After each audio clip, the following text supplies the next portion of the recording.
All right, good morning or good afternoon, depending on where you are coming from here across this current country. And I'm excited, really excited today to have this conversation about a very important topic on school safety specifically. And we've two great experts here in that field. So Michael Olsen, who is a school psychologist with the Huntington Beach School District.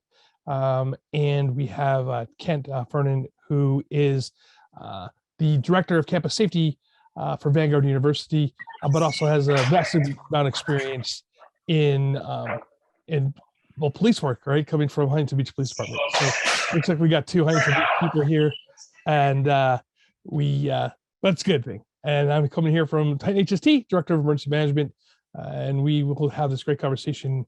So I want to thank everybody for joining us. When you have questions, please put it in the question answer box at the bottom of the screen. We do chats available for conversation, but we may miss your question if it's in chat. So please put that in the Q&A at the end of the presentation and the conversation. We will bring you your question in as well.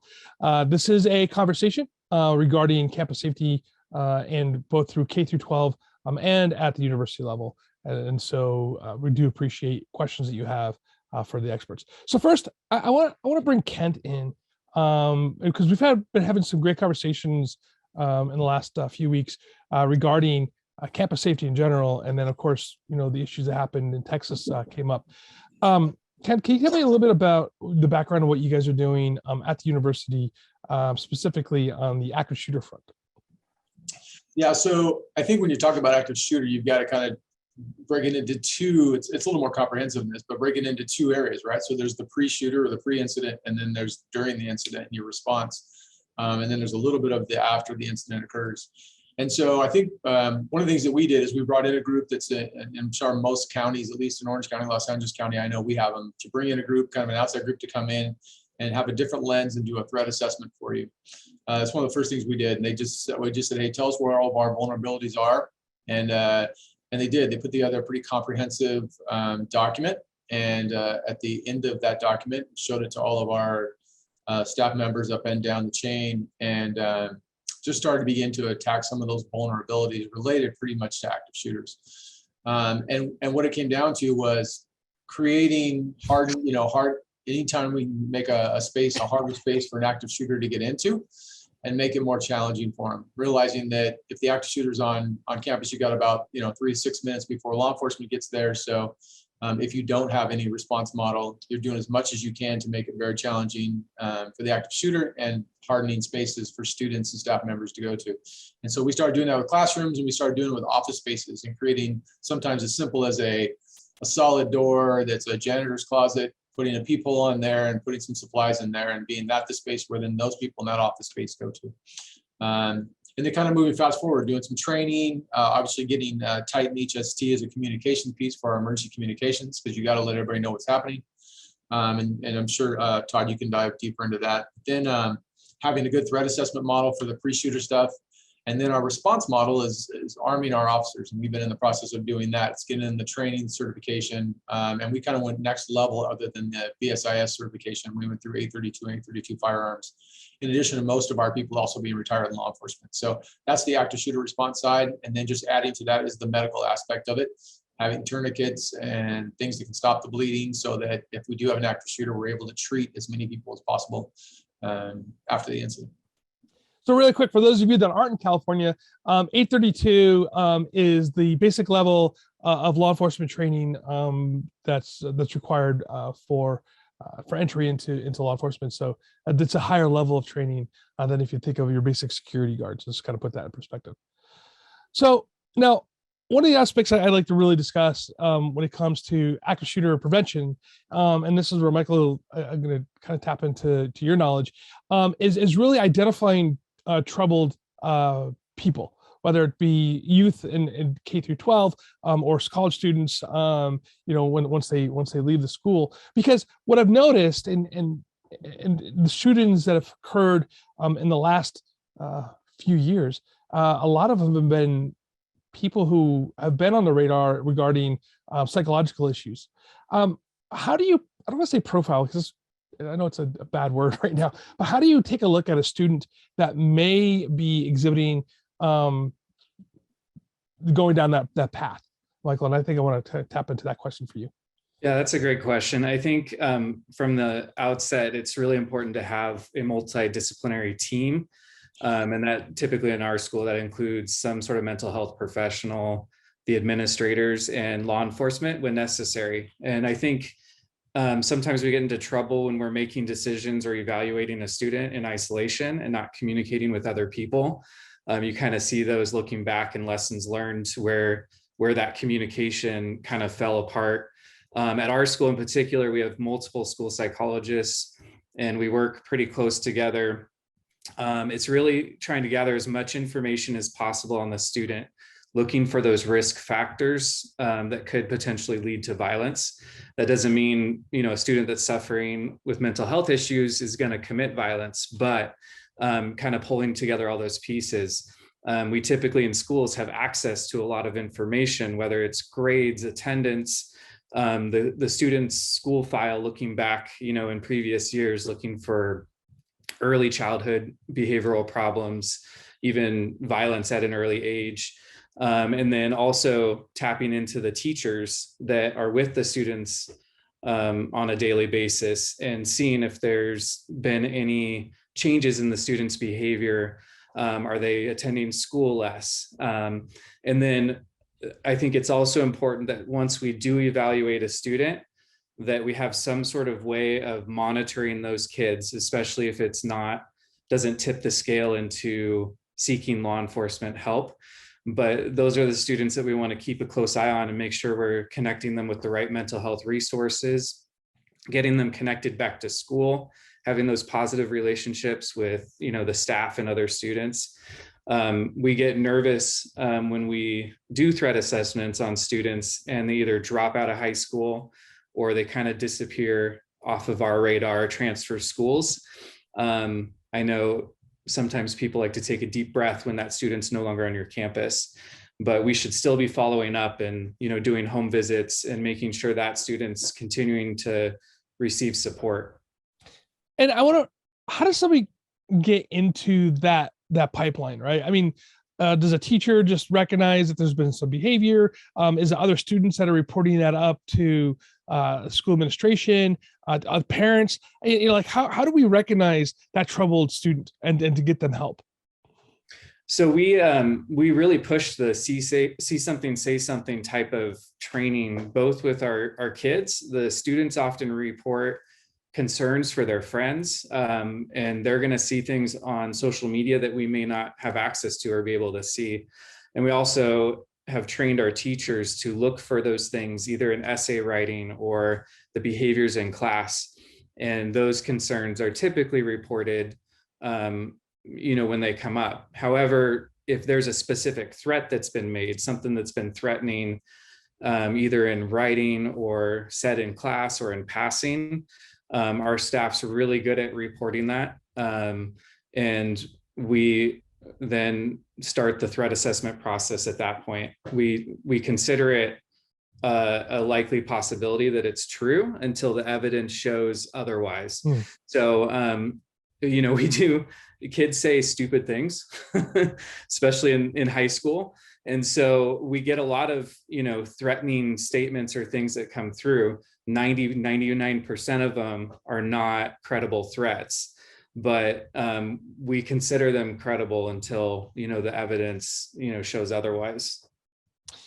Now, this is where I think sometimes we have a strange, I don't say disconnect, but after they leave K through 12, after they graduate from high school, and if say they had mental health issues going through high school, and then they would get released, now they're going to college.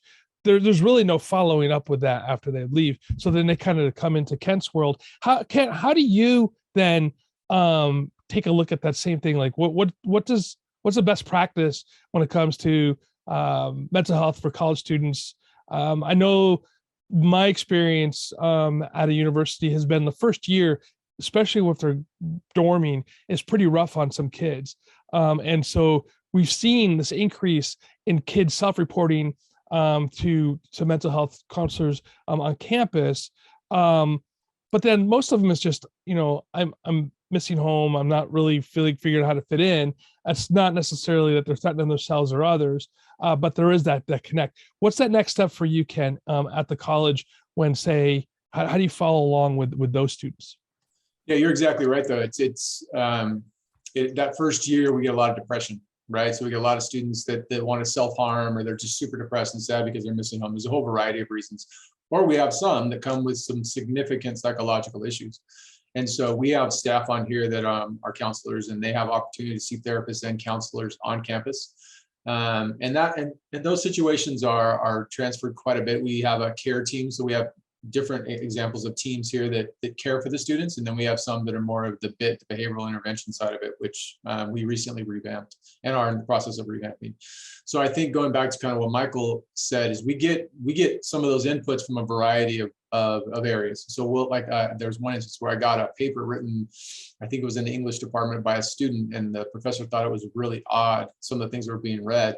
And so they were odd. They were a bunch of different hypers, right, that were in there. And so we actually submitted it to some of our federal partners to take a look at.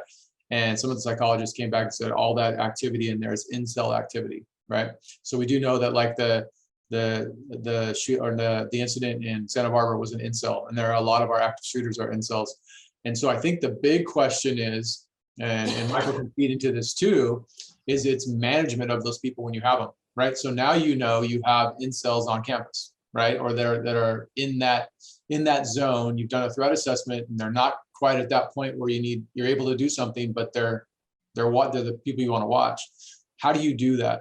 Right. And how do you do that successfully? And especially if they're, in my case, if they're adults. So it's different. Michael can do a lot of things that I can't do because they're minors, and you can involve the parents, but when they're adults, it's a whole different situation. We had an incident not too long ago where we had actually a student that was a veteran that had come back from a few campaigns overseas and was having problems with that. And that student actually ended up acting out in a violent way in class, but we had done a whole threat assessment up to that point.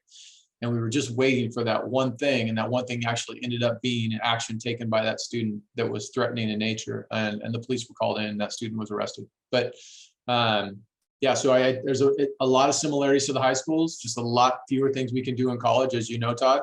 And then there's all kinds of other rights that are there that you got to be very careful that you follow the law to the best of your ability, considering the students and the students themselves as to what they're going through.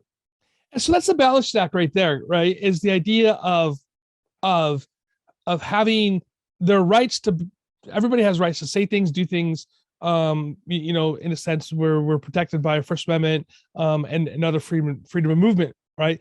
But at the same time, we have to be able to take a look at things to be able to protect the greater numbers. Now, whoever wants to take this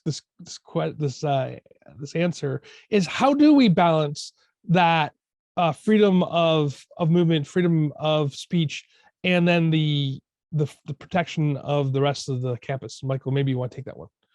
Yeah, sure. And that's a good point too, because, the secondary purpose of our threat assessment, especially, in elementary, middle, high school, is also to evaluate the nature of the threat with the student and making sure they're connected with the right kind of resources. Sometimes there's other disabilities that are involved that may cause someone to say things that they may or may not mean literally. And so it's important to evaluate and not always, bring in law enforcement to handcuff a kid that might be on the spectrum and didn't, pick up on the right social cues and said some things about a video game that they're really into, but have no other risk factors for violence. But, that being said, I think there's a difference between just saying things or freedom of speech and the other risk factors that are involved. Does the student have a grievance towards someone? Do they feel that they've been wronged in some way? Have they suffered a bunch of bullying? Do they have certain motives to carry out acts of violence? Those are the key pieces of our assessment when we're doing it, that when you add that with the statements or the ideas that they're talking about in class, it raises the threat level and what we're concerned about. And Kent, kind of goes back over to you, because obviously we have, there are adults that you're dealing with, so that you have a little bit less ability to act on things.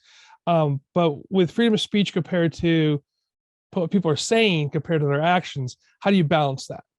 Yeah, so I think there's a difference between a private university and a public university, right? So a public university actually creates spaces for that kind of vocalization. And I know, Todd, you were a private university. You have some conduct aspects that they have to kind of abide by if they want to go to that private university. So sometimes we land in conduct. Sometimes you'll have a situation that is disruptive and some threatening in some manner, but you determine through your threat assessment that it's not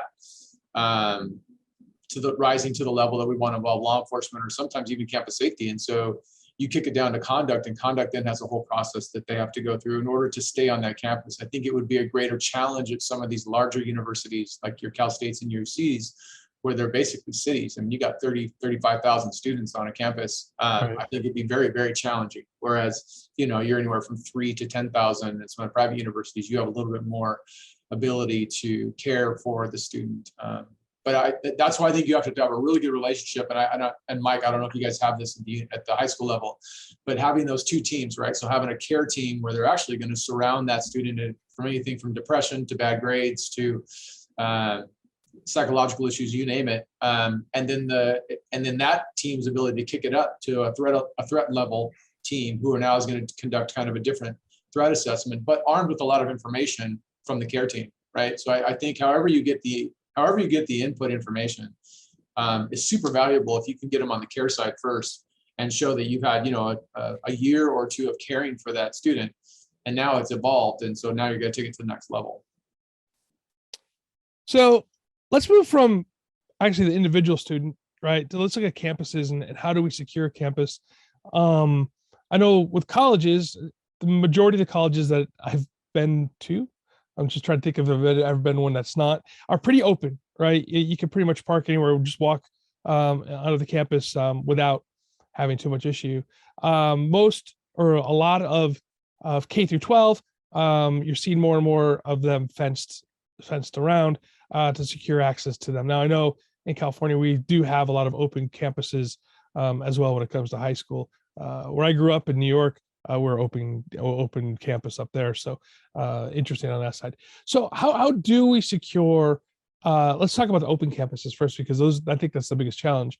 How do we secure the buildings and students and faculty and staff when it comes to, say, something like an open campus where you don't know who's coming on necessarily onto the facility? I'll start with Kent. Well, that's a great challenge. I don't know. I mean, that's a good question. Someone that's focused on doing harm, even a closed campus, they're going to get onto it. If that's their sole purpose. But man, if you're closing down campuses, my goal here is to get them to come through one direction. So if I can get them, and that's the unknown person, right? So that's the person that doesn't go to school or everything else. If it's someone that comes to school, they're going to have IDs, they're going to be able to get into all the doors and everything else. So that's already if it's threatening, you better make sure that you somehow remove their ability to have access if you do have a closed campus. But for us, we have a number of different places you could get onto campus and just walk on campus, even drive onto campus. And so without having a single place that they can come through where it's a little more challenging, we've probably got 6, 7 places where they can just drive onto campus, park their car, and walk to a building. So I think your high schools and some of your elementary schools, like my kids in Huntington Beach, they have a lot. They all now have gates surrounding these campuses, and so they try to direct at least movement into one area at a time. So at least you're able, if you have someone watching an area, they're able to see things, right, if they're focused on it, and they're able to control movement onto campus a little bit more by having a lot of processes, and make sure you stick to those processes and make sure that you're serious about having people really check in. You at least, again, I think all we're doing is we continue to make efforts to make it so challenging to be an active shooter or to come onto campus and create chaos that it sometimes will be overwhelming to the person wanting to do that, right? We're never probably going to stop at 100%, but man, if we can keep chipping away and get it to those 90%, we're going to make it super challenging to be an active shooter on campuses. And then Mike will probably feed into the high school part of it. So go ahead, Mike. Yeah, for sure. I think we have some other challenges too in K through 12, because there is that balance between, safety and being welcoming to the students and families that are coming to school every day. Students and families don't want to feel like they're coming to a prison Right. to be educated. So I think for us, we happen to be a very open campus, almost like a small community college. I think it starts with the team. They're on campus, and I would recommend for any staff in K through 12 that is thinks about safety and is concerned about safety, that they form volunteer groups in the school to evaluate these things, or reach out to the experts to come in and help come up with solutions. That's what we've done at our school. There's challenges with resources and the ability to find those funds too, to make improvements. So there's a lot that we can do as schools without those funds, and start with the safety plan itself. And are we putting in measures before an incident that puts us in a good position to respond? I think there's a lot of work that can be done in the before an incident. And also that everyone's trained and drilled on how to respond to certain incidents on campus. For us, that's super important. Not having a fence or a bound, perimeter fence around our campus. We have thousands of points of entry to our campus, so we consider kind of our outer building doors as our fence and our perimeter. So having, we have to be pretty planned out and drilled on, if there's a shelter in place or lockdown, can we shut those outer doors and inner classroom doors to create those barriers and harden the best way that we can? And then also communication too is huge, and Titan has been a big part of our plan. And because we are so spread out, we have kind of Titan users at different locations on campus that have quasi administrator access, or can at least receive those SOS alerts, so that it's not the 5 administrators in the front office getting those messages and not having any clue what's happening in the back of campus, that we can just communicate early. Even though we have the police station right across the street, we know they're all out in the field, and at best it's a 5 to 6 minute response. And so that could make a huge difference. So we need to consider ourselves as, the first responders, and take care of, our staff and students.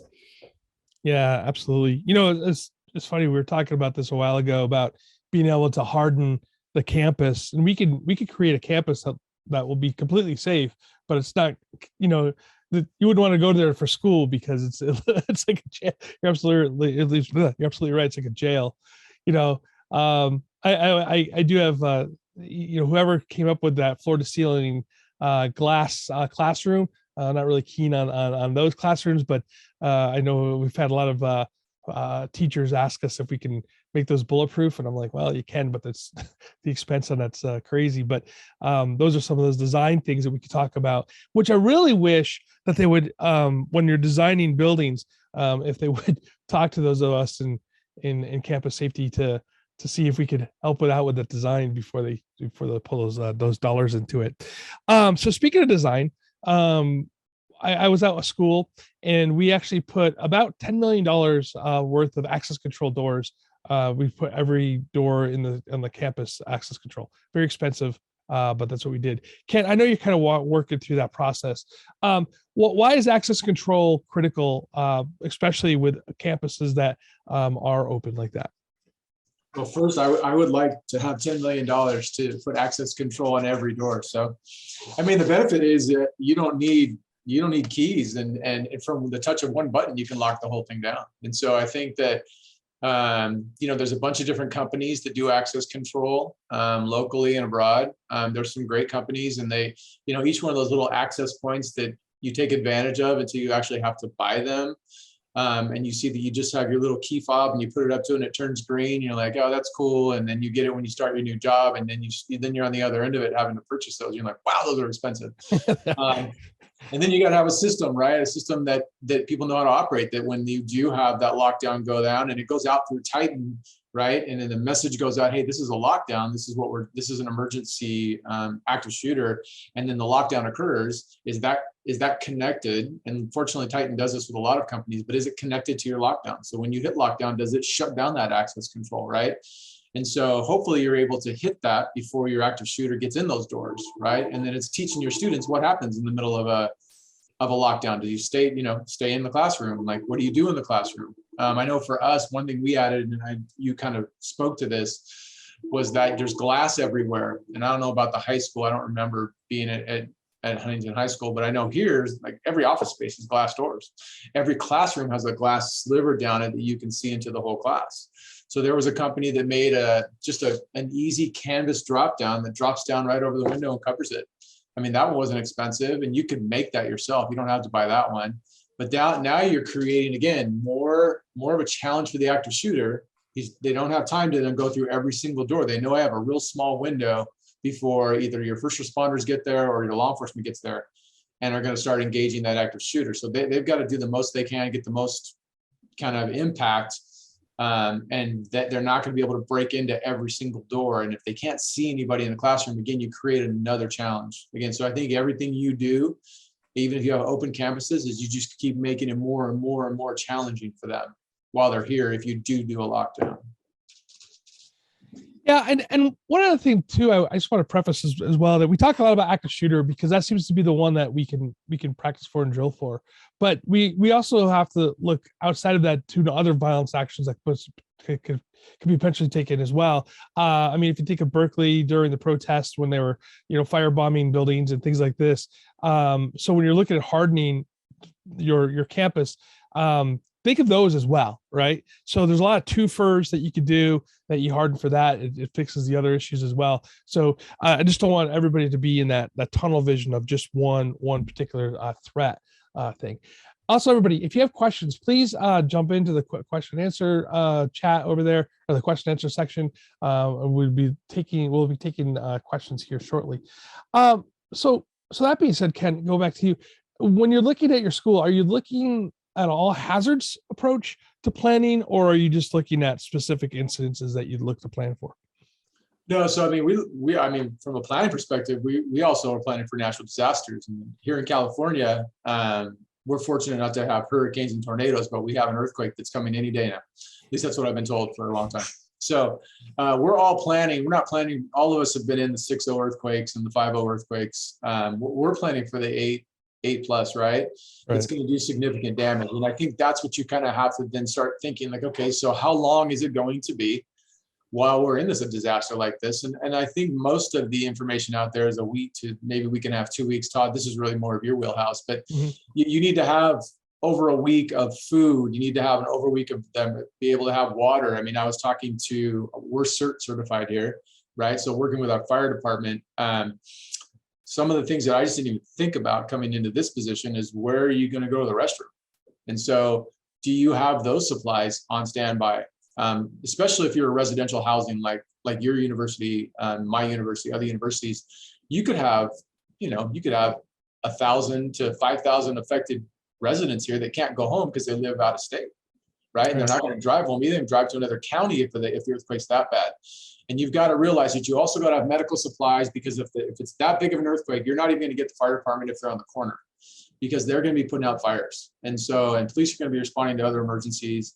If it's that significant earthquake, you've almost got to be contained with food and water and supplies, and then be able to start caring for those with medical supplies. And then have a leadership team. Who's going to be here? All of your resident directors that live here, whatever camper safety is here, until everyone else can arrive. You have a small team. Does that team have communication? Can they talk to each other? I mean, there's all those things you got to think about. Those things we prepared for, and those things we will continue to train on and continue to build on. But yeah, we're planning for natural disasters as well as an active shooter, or even like a riot on campus. We're prepared for all that stuff. Right. So I think the reason why I asked that question is because we talk about threat assessment. I know everybody tends to go to the act of violence or the active shooter, but you really have to take a look at threats in a global way, including natural hazards, including other than like even a a train derailment, if you will, or chemical spill on the freeway, things like this that can impact your school, especially if you're close to the freeway. And so I think it's really important to put that into perspective as we talk about this. Michael, what do you guys do? We talked about the idea of hardening the school. We talked about the idea of looking at students. But how do you set up your communications plan specifically to talk about issues that are happening? Because I know, in schools, there's always fights, right? I mean, I even back in the 80s when I was in school and things were supposed to be better, people fought in the hallway. What do you guys do to plan to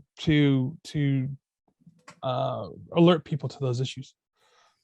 Yeah, so currently, Titan's a good tool for that.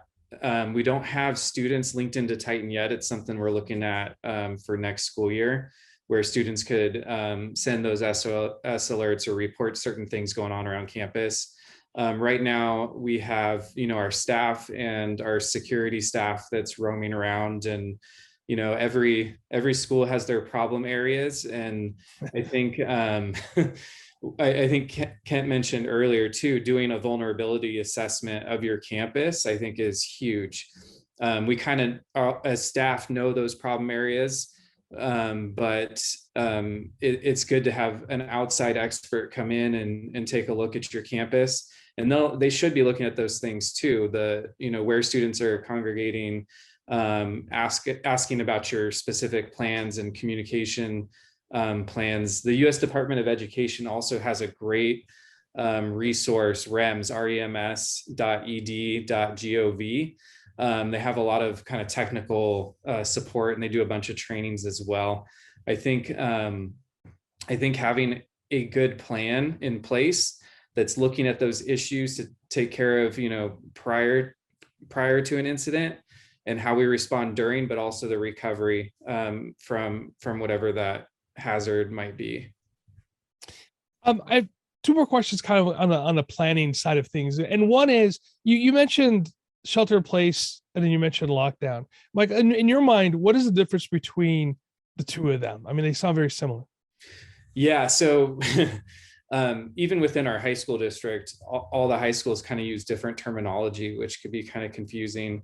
We talked about doing different levels of lockdowns. I know another campus in our district does level 1, 2, 3. We felt like that could get confusing. Is 3 the worst one, or is 1 the worst one? Right. So with our campus setup, we needed a way to quickly lock the doors, cover the windows, but continue teaching or continue the activities when there was something in the area that was of concern. So not an imminent threat on campus, but something within our area where if we could at least get the door shut, windows covered, we're one step closer to a full lockdown where we're barricading doors and preparing to run, hide, fight if there is imminent danger on our campus. Just with how we're on a main street, we have a shopping center across the way, there's a jail across the street, and there's morning prisoners released from jail. And so we get a lot of, homeless people looking for work, people we don't know and can't identify that could easily kind of walk on or near campus.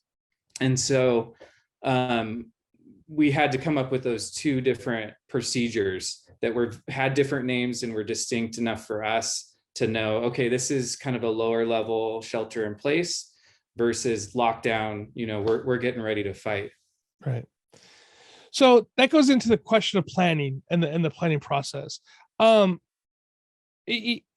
personal philosophy is you should never plan for anything in a vacuum, in your room, type it into a computer, because that's not a plan. That's just things that come out of my head onto a piece of paper compared to the planning process. Well, and I'm going to go to Kent first. Kent, what is your planning process like for your school? Who do you involve, and how long does it normally take when you are looking at planning during your planning process? So, I mean, I think it's just a continual updating of your existing plans, right? It's kind of going back to the blackboard or the whiteboard sometimes and just kind of read, okay, what are we missing here? And so I think you got to have a committee of sorts. We have a risk management safety committee. And so those kinds of things go to them. I also have staff here that I I throw things out to if we're going to make an update or make some changes.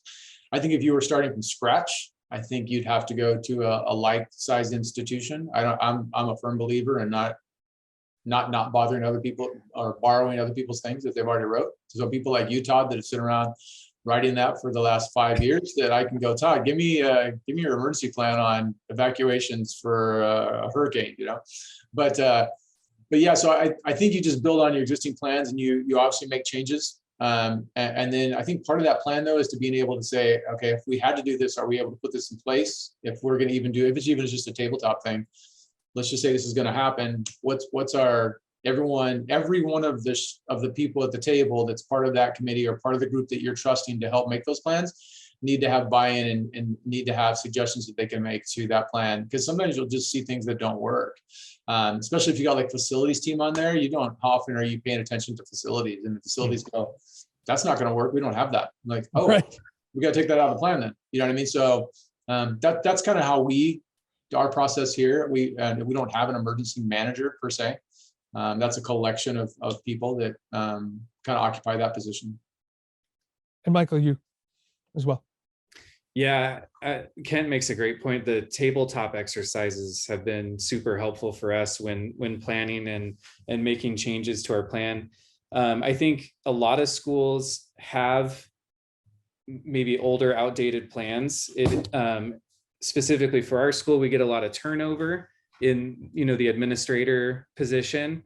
So sometimes you get a new administrator come in and they pick up the old plan and they cut and paste the new legal stuff that needs to go in there, and sometimes it even contradicts itself. So having a group of staff members evaluating that plan, I personally like our volunteer group of staff members. These are staff members that are likely going to be at the school through their entire career, most of them, and we won't get that turnover. So we've kind of seen what we've done the past few years and kind of where we're headed with our plan, and seeking those resources and support out there in helping evaluate our plan.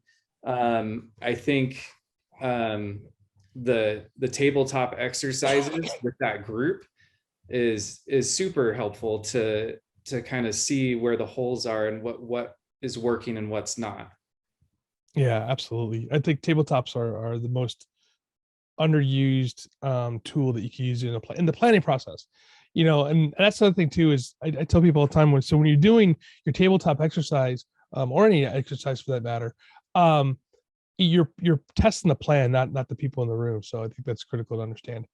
Yeah, one of the things that I would do with my group is we would do, after the plan is written, we do a page by page turn and go over the document and ask any questions that we have, and we really request to have devil's advocate of understanding or not understanding the words that are written. I think it's critical, because that way you're testing before you even go to tabletop or anything like that. You've had a team of people look at this and say, okay, I don't understand what this word means in this particular context, and really work through those problems, because words do matter at the end of the day, and you're held to that plan. When something goes sideways, like if something, a shooting happens, they're going to ask, legal will ask for that plan to see if you guys followed it. So these aren't just documents that go on your bookshelf.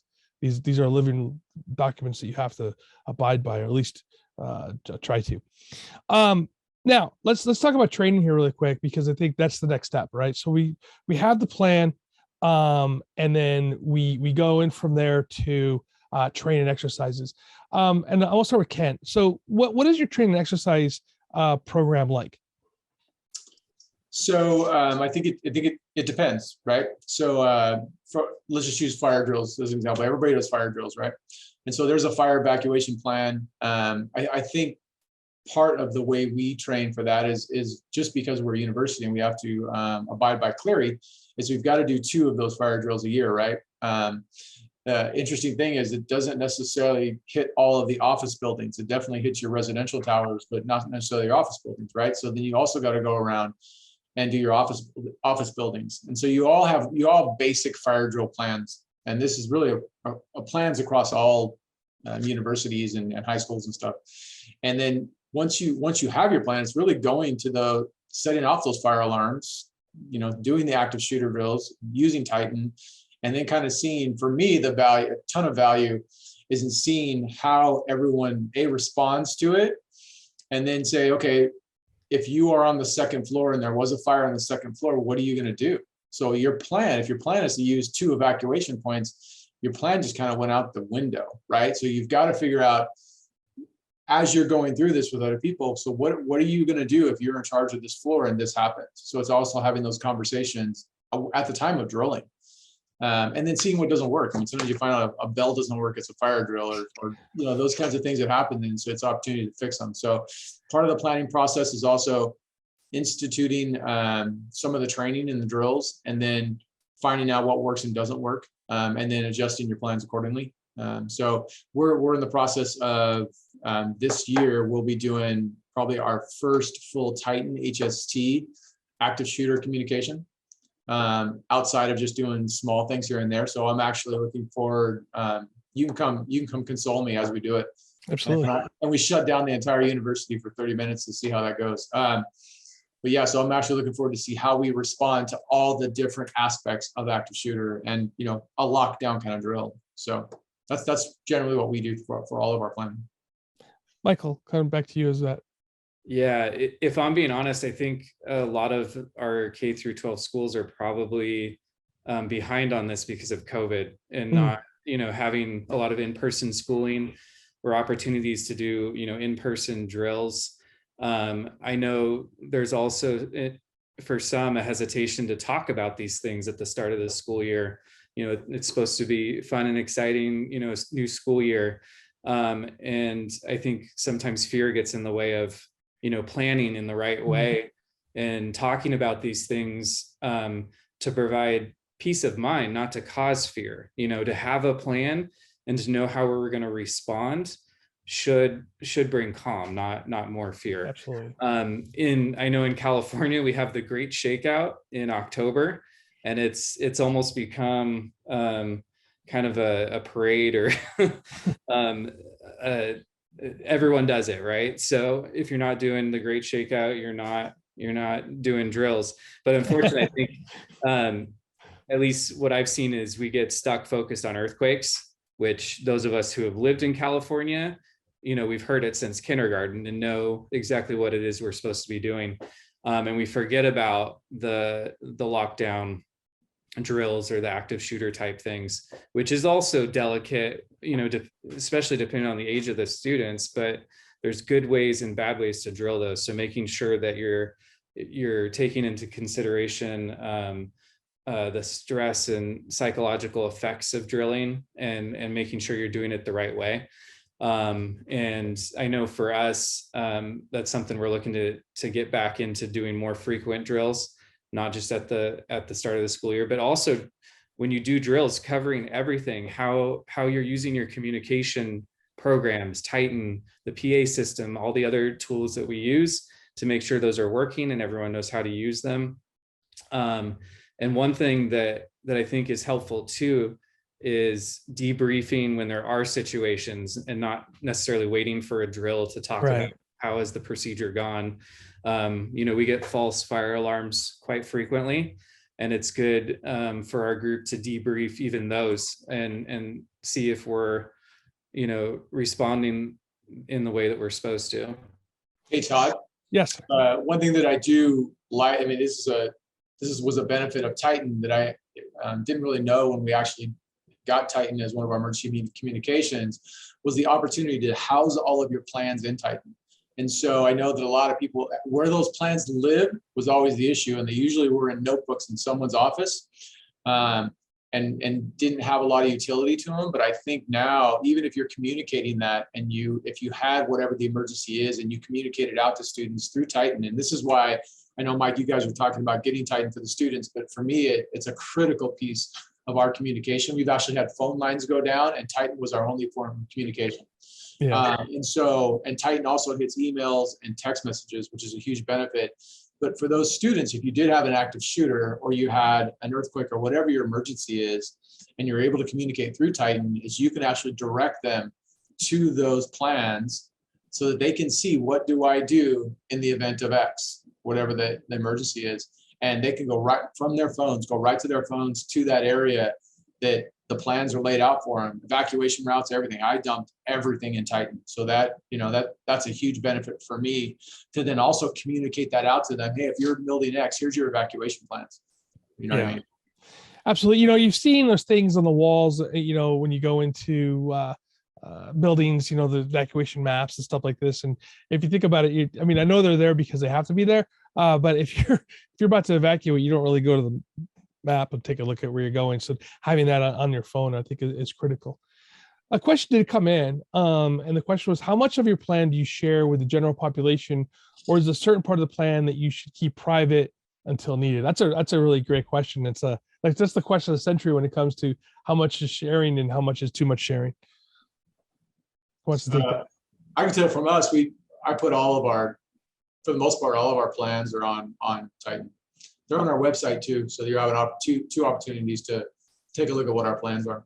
Is there a downside to that? Could the bad guy know what your plan is if you do that? Yeah, I think so. It depends on how much planning you're about. If we're talking strictly active shooter, if we have a video that we did, well done professional video that we did on active shooter on our campus, and it talks about Titan and talks about how to download photos and send videos and all that kind of stuff, and how to lock a classroom up. So if you paid real close attention to that, you'll know how that classroom is locked, and then the cover that goes over the window and safe spaces for employees. You may know that, but as long as I got them in there and they're locked in, by the time, even if they trained for that, they're going to spend some time trying to get the employees out of those safe rooms and trying to go and find out which students are in which classrooms and stuff like that. So absolutely err on the side of putting that information out to my students first. And then if I have one real smart active shooter that figures some things out, I don't know it's going to really benefit them that much. So Michael, what is your opinion on that? Yeah, I agree. I think the benefits outweigh the risks. And I believe ours are public documents too. And I think a good plan is going to not restrict the staff either to follow this very rigid plan. It should create opportunities to make decisions and to think through the process during an incident. And so if someone is trying to use the plans for specific, reasons, that shouldn't destroy all the safety mechanisms that are in place. Absolutely. One of the things that I've always encouraged the students to do, especially using mass communication Titan HST, is to use it, right? And I never ever wanted to have any punishment to come towards students for using it in what's wrong, right? What I mean by that is if we had a student that was, goof around with it and push the button and realize the whole world came to them when they pushed that button, and it's use that as an education moment to say, hey, look, this is why you don't screw around with it, because everybody's coming. But we also had a student who saw somebody who they thought was kind of this old dude walking around the dorms and thought that was sort of creepy, and took a picture of him and sent it to campus safety, and campus safety was able to find him and found out that it was a guy just looking for his daughter to take her to dinner. Wasn't just creeping around the dorms. He just didn't remember what dorm number she had. But the good part about it is it worked, right? They were able to take a picture, send it over to campus safety. Campus safety was able to go find the guy, because if you've ever seen a description of somebody, it's always a tall, short, fat, skinny, bald, long-haired guy, right? So it never kind of comes out the way it's supposed to. But that picture showing that person, and campus safety is able to find him and then reunite them with his daughter so they could go have a nice, father-daughter dinner. It was all win-win-win all the way around. So I do highly recommend that, not to have a punishment necessarily for somebody who sent something out that was erroneous, but we encourage use. Do you guys believe in that too, Kent? I'll go with you, since you have the adult students on campus as well. 100%. We had a employee that hit the active shooter button and didn't realize it. I don't know how, but she didn't realize that it went off. and it was in her purse. And so what I love, again, another thing I love about Titan that our previous system didn't have is we tried calling and calling and calling her and could not get her on the phone. We didn't have multiple activations. So we're like, it's probably just someone setting this off by themselves. But what we were able to do is that Titan geolocates you. So we went right over to where it showed where she was, and we found a person there, and we asked if that was, who that person was, because obviously we know the name. And she's like, yeah. And we're like, well, let's look at your phone. It looks like you hit the active shooter button. She's like, oh my gosh. I'm like, yeah, but oh my gosh, it worked. We found it. Right. What a great training experience, So you immediately have to call everybody that's on that, that's able to receive that administrative thing and say, this isn't an actual active shooter, but it worked really well. So that's the only is whoever your receivers are going to get that notification. So you've got to, if it's not an active shooter, you got to really start making some phone calls and let everybody know, hey, we're okay. But that's how it worked great for me. There was no punishment to it. So hey, well, thanks. Have a great day. And we use it we debriefed it and used it as a training. Absolutely, Michael. Same. Yeah, we actually had the same exact thing happen a couple of weeks ago.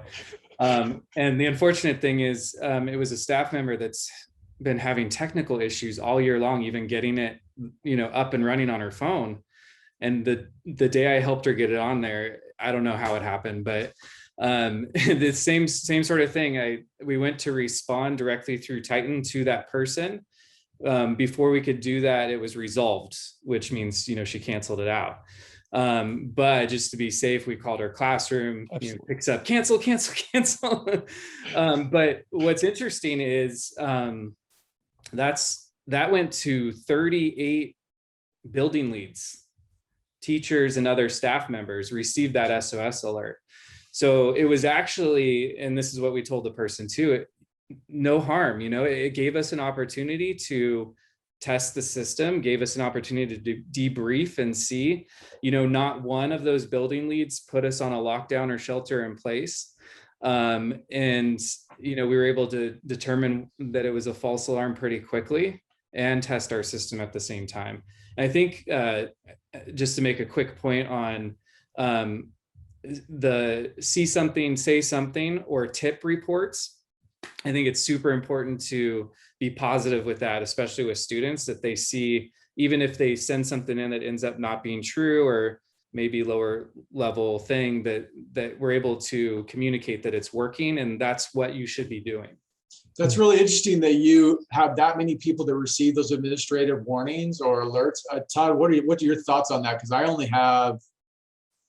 have a handful of people that will receive that because that's then going to be the group that's going to push out the lockdown, right? He's got quite a few on there, and it seems like it works well for them. What are your thoughts on that?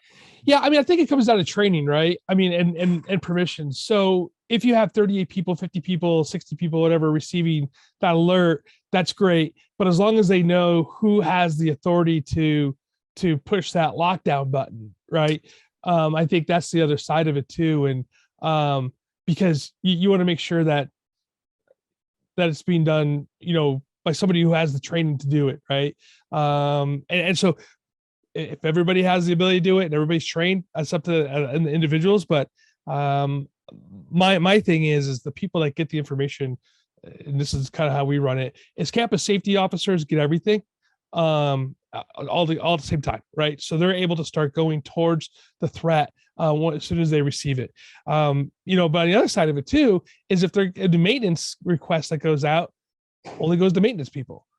So you can massage it the way it works out well for you. So campus safety guys don't get the sprinkler system is running in the on the track or whatever, right? They're not going to get that. It's only going to go to the maintenance people who need to get that information. Then the other side of it too is the question you have to ask is an admin, right? Does the administration, the principal or the president of the university or whoever is at your top, do they want to get everything that happens throughout the day? Because their phone could actually just go off the hook if it's with all the maintenance requests and stuff like that happen. So it's I think that's a question that you have to have the conversation. I think it's a great conversation, but having the permissions on who has the ability to activate that lockdown. And for me, my personal thing is the more the merrier. that has the information, as long as they're able to act upon it and then understand what their permissions are when it comes down to really pushing that. Yeah, button. that's a really good question, Kent, and that's something that we talked about too. And one of the benefits of Titan that I love is being able to customize the users and what they see. So our building leads cannot put us on a lockdown. They don't have access to that. They can put us on a shelter in place. So again, utilizing our plans and how we communicate what a shelter in place is, that it should raise a little bit of alert and caution, but it should not cause extreme panic or anything like that. And it's important for us to definitely, not just with our building leads, but with all of our staff, make sure everyone's up to date on the plan and know what shelter in place really means and know the difference between that and lockdown. Because yeah, we had the same concerns. We didn't want that many people with the ability to put us on a lockdown. Right. Well, gentlemen, we have about 4 minutes left in our presentation today. I first, before we go too far in, I want to thank you both for being here with the vast knowledge that you have, specifically in keeping students at your schools, prospectively, safe. And I think that the more we do this, and the more that people know that we're doing this, it might even, just the idea that we're out here doing these things may prevent crisis to occur on campuses across the world. Mike, I'd like to, so last words, what would you like to say?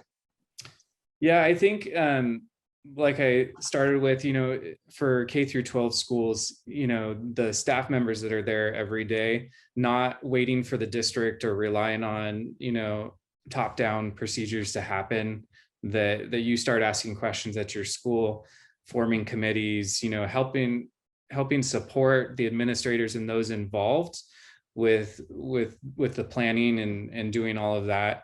And there's a lot of good resources out there too for threat assessment specifically. Two that we utilize is the National Threat Assessment Center through the U.S. Secret Service. They come out with a lot of research on active shooters, school-based violence, and they actually have a guide too on doing threat assessments. Dr. Cornell at the University of Virginia also does a lot of really good research and has guidelines for comprehensive threat assessment. So for any of the staff members that are looking for a place to start, I think that's a good place to start. Thank you, Michael. And Ken, last words. Don't reinvent the wheel. I think that, Todd, you put together lots of plans. I've probably put together plans on top of your plans, so borrowed your content. I know, but there's so many people and so many school districts that have already done a lot of this stuff.